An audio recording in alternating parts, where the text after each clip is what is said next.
It's the early 1800s. The air in Canton hangs thick with the scent of jasmine tea. Silk merchants haggle over porcelain, and a quiet scholar sips his brew while contemplating the mandate of heaven. Yet just beyond the city's bustling markets, a different kind of cargo is being loaded onto British ships, small, brown, and surprisingly potent: opium. While the Qing court worries about barbarians and tribute, a far more insidious invasion is already underway, one that would soon shatter centuries of isolation and force China onto a painful, tumultuous path toward modernity. This is the story of the Opium Wars, how a drug, a trade imbalance, and a clash of worldviews rewrote the destiny of a civilization. Origins: landscape before the war. To understand why the Opium Wars erupted, we must first step into the world of Qing China, circa 1800. The Qing dynasty, founded by the Manchus in 1644, had presided over a period of relative stability and prosperity. The empire stretched from the frozen steppes of Manchuria to the tropical shores of Hainan, governing a population that approached 300 million. Economically, China was a self-sufficient powerhouse. Its tea, silk, porcelain, and rhubarb were coveted across Eurasia, while the empire needed little from the outside world. The Canton System, established in the mid-18th century, confined all foreign trade to a single port, Guangzhou, then called Canton, and allowed only a handful of licensed Chinese merchants, the Kohong, to deal with Europeans. Foreigners lived in a restricted enclave known as the 13 Factories, subject to strict Chinese law and forbidden from learning the language or venturing inland. From the British perspective, the situation was frustratingly asymmetrical. Britain's Industrial Revolution had flooded its factories with manufactured goods, cotton textiles, steel, and later machinery. But China showed little interest in buying them. The British trade deficit with China grew alarmingly. By the 1830s, Britain was exporting roughly £3 million worth of goods to China each year, while importing about £9 million in tea, silk, and porcelain. To balance the books, British merchants turned to a commodity they could produce in abundance: opium cultivated in British-controlled India. Opium had been known in China for centuries as a medicinal herb, but recreational use was limited and officially discouraged. The British East India Company, however, saw a lucrative market. By the 1820s, opium shipments to China had surged from a few hundred chests per year to over 20,000 annually. The drug flowed freely through smugglers, corrupt officials, and even some Qing officers who turned a blind eye, or partook themselves. The result? A silent epidemic that drained silver from the imperial treasury, weakened the productivity of laborers, and sowed social unrest. The Qing court, aware of the problem but hampered by corruption and a deep-seated belief in China's cultural superiority, struggled to respond effectively. What started the war? The spark. The tipping point arrived in 1839, when the Daoguang Emperor appointed Lin Zexu, a stern and principled official, as imperial commissioner to eradicate the opium trade at its source in Guangzhou. Lin's approach was blunt and uncompromising. He arrested Chinese dealers, seized opium stocks, and demanded that foreign traders surrender their supplies. When the British merchants, led by Superintendent Charles Elliot, refused to comply, Lin took drastic action. In June 1839, he ordered the confiscation of over 1,200 tons of opium stored in British warehouses, a quantity worth roughly £2 million at the time. The seized opium was then publicly destroyed on the beaches of Human, mixed with lime and salt, and flushed into the sea. The spectacle was meant ashing of the human opium destruction became a potent symbol of Chinese resolve, but it also ignited a firestorm in Britain. British officials, backed by the powerful lobbying of merchants in the East India Company, viewed Lin's actions as an illegal confiscation of private property and an affront to British national honour. Prime Minister Lord Palmerston, ever eager to assert British power on the global stage, dispatched a naval expedition to China. The stated goal was to secure compensation for the destroyed opium, protect British subjects, and forced the Qing government to open more ports to trade. In essence, the war began not over tea or silk, but over a flower-derived narcotic that had turned the balance of trade on its head. Key moments and events. First Opium War, 1839–1842. The first clash came quickly. In November 1839, British warships arrived off the coast of Guangdong, blockading the Pearl River. The Qing Navy, still reliant on outdated junks and cannons, proved no match for the British steam-powered frigates equipped with heavy artillery and Congreve rockets. The British captured the fort at Chwempi after a brief but fierce bombardment, forcing the Chinese to retreat. Early 1840 saw a series of amphibious landings.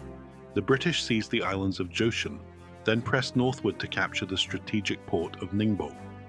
At each stage, British commanders demonstrated a blend of naval superiority and daring amphibious tactics, qualities that would become hallmarks of imperial warfare. The Qing response was hampered by internal divisions. While some officials advocated a hardline resistance, others, fearing the devastation of all-out war, pushed for negotiation. The turning point arrived in August 1841 with the Battle of Amoy, Xiamen. A British flotilla, under Sir William Parker, bombarded the city's defences, breached the walls, and forced the garrison to surrender after a desperate hand-to-hand struggle. The fall of Amoy opened the door to the Yangtze River, the lifeline of China's interior.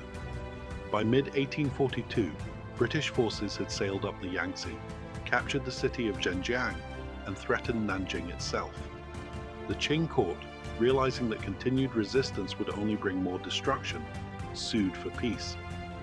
The result was the Treaty of Nanking, signed aboard HMS Cornwallis on August 29, 1842, a document that would become infamous as the first of the unequal treaties.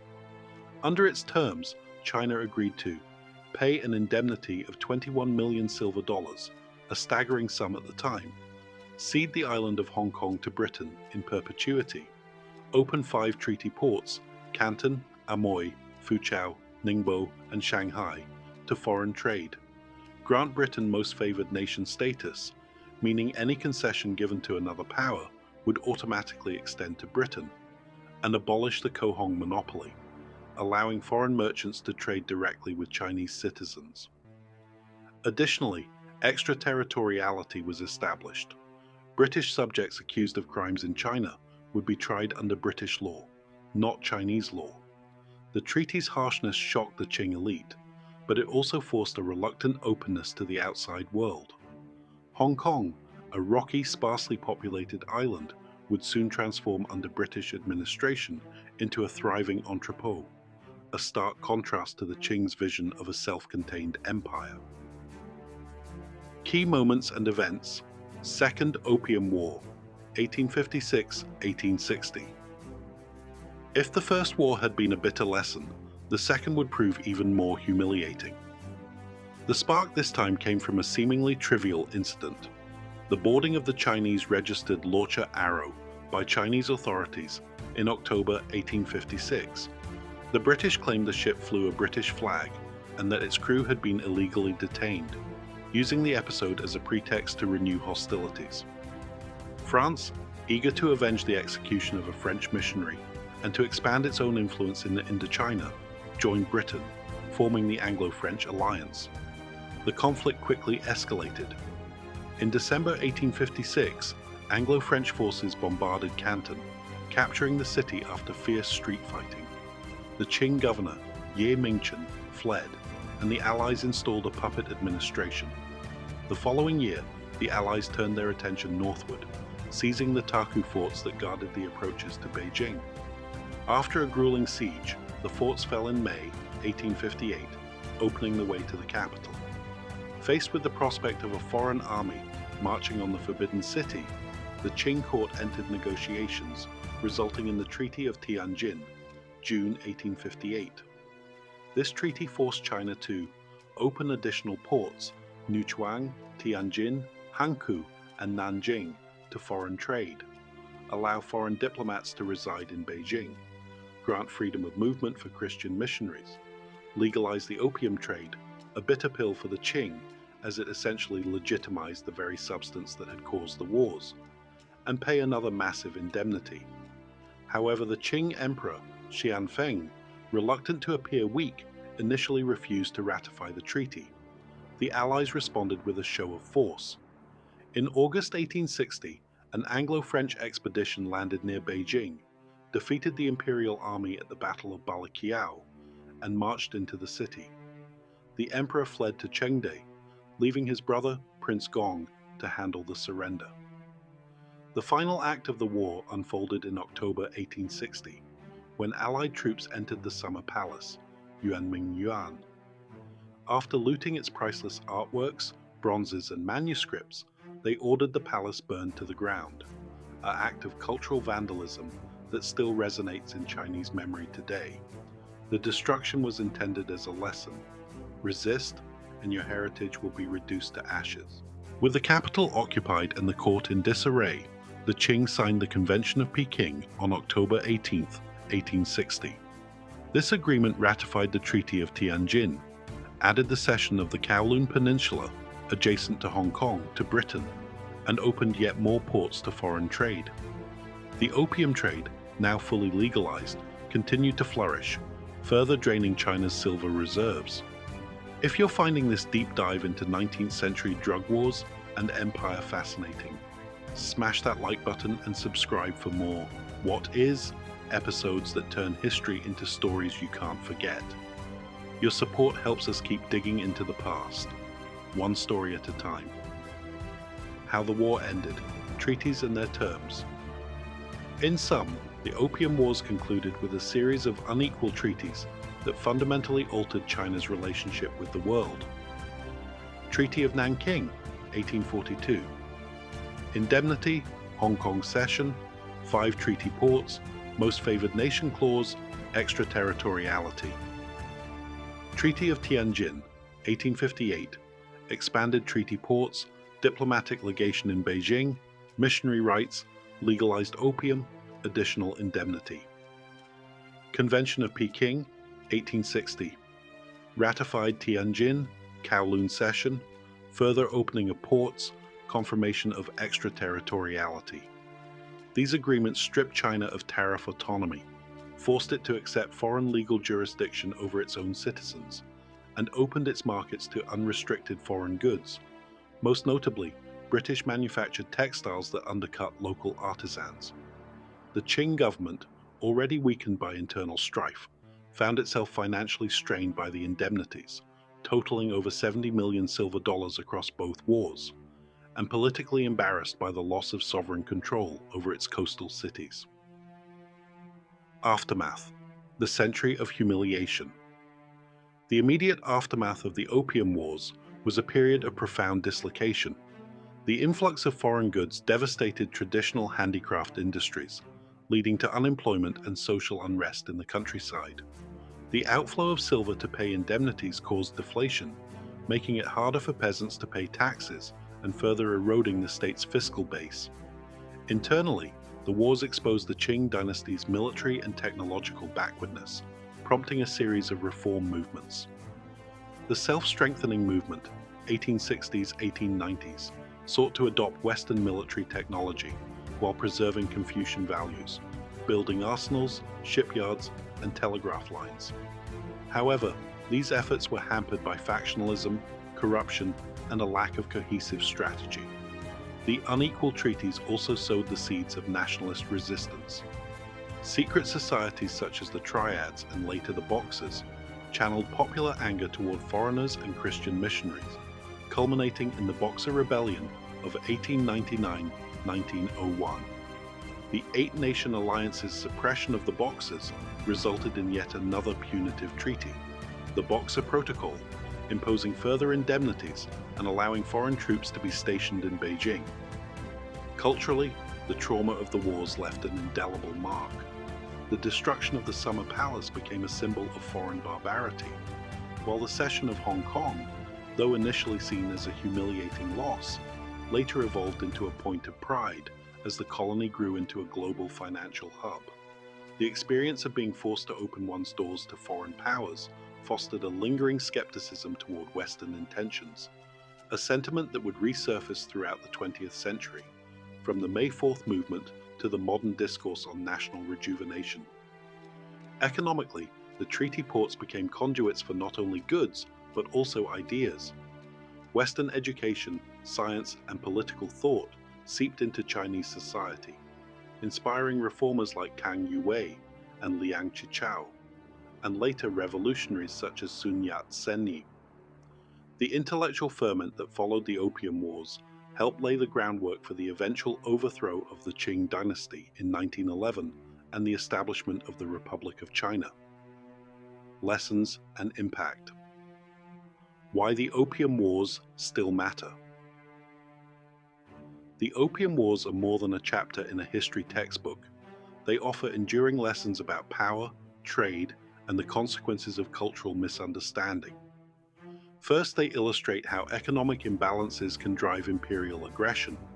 Britain's desperation to correct its trade deficit led it to exploit the addictive substance, demonstrating that commercial interests can override ethical considerations when backed by military might. Second, the wars highlight the danger of underestimating an adversary's resolve. The Qing court initially dismissed the British as barbarians, assuming their superior civilization would prevail. The swift, decisive defeats shattered that complacency and forced a painful reassessment of China's place in the world. Third, the legal innovations introduced by the treaties, extraterritoriality, most favored nation clauses, and the opening of treaty ports became templates for later imperialist ventures across Asia and Africa. In many ways, the Opium Wars set a precedent for the unequal treaty system that dominated international relations until the mid-20th century. Finally, the Opium Wars serve as a cautionary tale about drug policy. The British promotion of opium in China was an early example of state-sponsored narcotics trafficking for profit, a practice that echoes in modern debates about the role of governments in controlling harmful substances. The eventual international response, the 1909 Shanghai Opium Commission and the 1912 International Opium Convention, can be traced back to the devastation wrought by these wars, marking the first steps toward global drug control. In contemporary China, the memory of the Opium Wars fuels a narrative of centuries of humiliation that shapes foreign policy, education, and national identity. It reminds citizens of the importance of sovereignty, technological self-reliance, and vigilance against external pressures, a lesson that resonates as China navigates its role in the 21st century world order. Before we finish, a huge thank you for watching until the end. If you enjoyed this video, please consider leaving a comment with your thoughts. What surprised you most about the Opium Wars? Share this video with friends who love history, and don't forget to hit the notification bell so you never miss a new release. For even more deep dives, check out our playlist linked above. Thanks again, and let's keep learning together. Bonus fact. Did you know that the profits from the opium trade helped finance one of the most iconic engineering feats of the 19th century? A portion of the British East India Company's opium earnings was invested in the construction of the Suez Canal, which opened in 1869 and dramatically shortened the sea route between Europe and Asia. In a strange twist of fate, the very trade that weakened China's economy indirectly contributed to a global infrastructure project that would later facilitate even greater movement of goods, including, ironically, more tea from China to the rest of the world. Talk about unintended consequences. See you next time.